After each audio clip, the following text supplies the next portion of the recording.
今週7日間で世界の地図が書き換わったのだ。原油114ドル、NATO 亀裂、格安航空の消滅、そしてトランプの7月4日最後通帳。これ、全部つながっているのだ。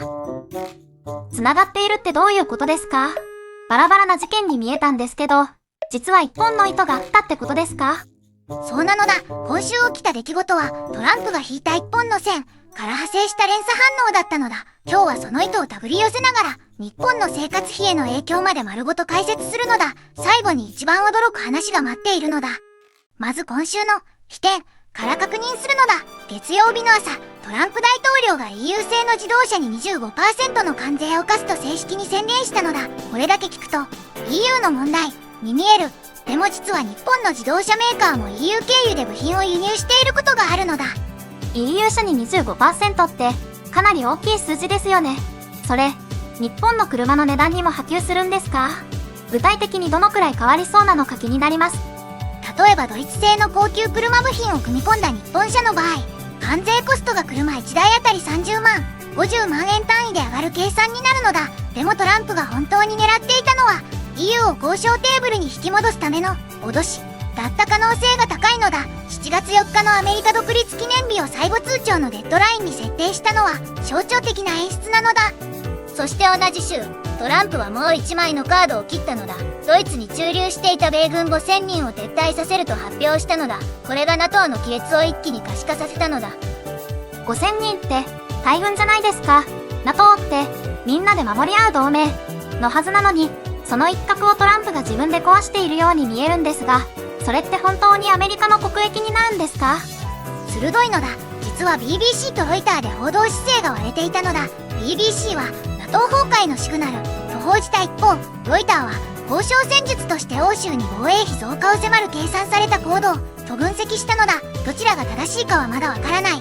ただ確かなのは、欧州の安全保障の不確実性が高まったことでエネルギー市場が敏感に反応し始めたという事実なのだ。 BBC とロイターで見方が正反対っていうのもなんか怖いですね。私たちはどこを信じればいいのか。でもエネルギー市場が反応したっていうのはもう少し聞きたいです。ここから今週の最大トピック、中東とエネルギーに入るのだ。イランとアメリカの60日停戦交渉が続く中、フジャイラ港でタンカーへの攻撃が起きたのだ。フジャイラはアラブ首長国連邦の港でホルムズ海峡を出た直後の石油の出口にあたるのだ。この攻撃を受けて原油価格は1バレル114ドルに跳ね上がったのだ。これを例え話で言うなら、スーパーの米が1袋1000円だったのに翌朝1140円になっているのと同じ感覚なのだ。しかもそれが毎日続く可能性があるということなのだ。114ドルって最近では高い方ですよね。私、車持ってないですけど、それでも影響を受けますか？電気代とか食費とか。車がなくても確実に直撃するのだ。原油114ドルが続いた場合、日本の電気代は家庭1軒あたり月1800円から2400円の上昇が試算されるのだ。さらに食品への影響も大きい。農業で使うトラクターや輸送トラックの燃料費が上がると、野菜、肉、乳製品の値段が3、8% 押し上げられる計算なのだ。さらに今週もう一つ、農業問題が噴出したのだ。アメリカの農家ローンの半数以上が回収不能に陥っているというデータが出たのだ。農業が傷つくと食料輸入国の日本には直撃なのだ。でも今週最も驚いた話は、実は航空業界に来るのだ。航空業界にも、エネルギー問題と農業問題の後に、まだ衝撃があるんですか？正直、この1週間は世界が壊れていく音がしている気がします。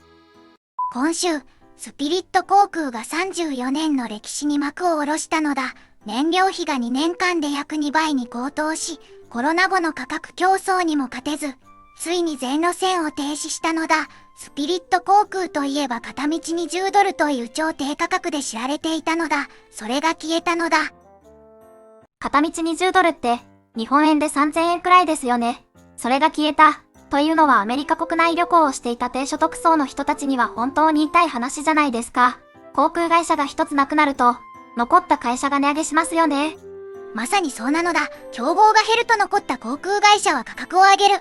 これは経済学の教科書通りなのだ。実際、スピリット航空が飛んでいた路線ではすでに競合他社の価格が平均 22% 上昇しているという分析もあるのだ。そしてジェット燃料の高騰は日本発の国際便の値段にも波及してくるのだ。夏の長距離フライトを考えている人は早めに購入した方がいいのだ。ちょっと待ってください。私、逆の見方も成り立つと思うんですよ。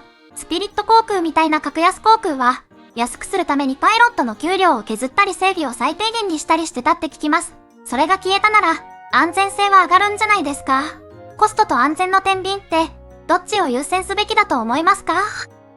鋭い見方なのだ。確かに格安航空の撤退で業界の安全水準が上がるという議論はある。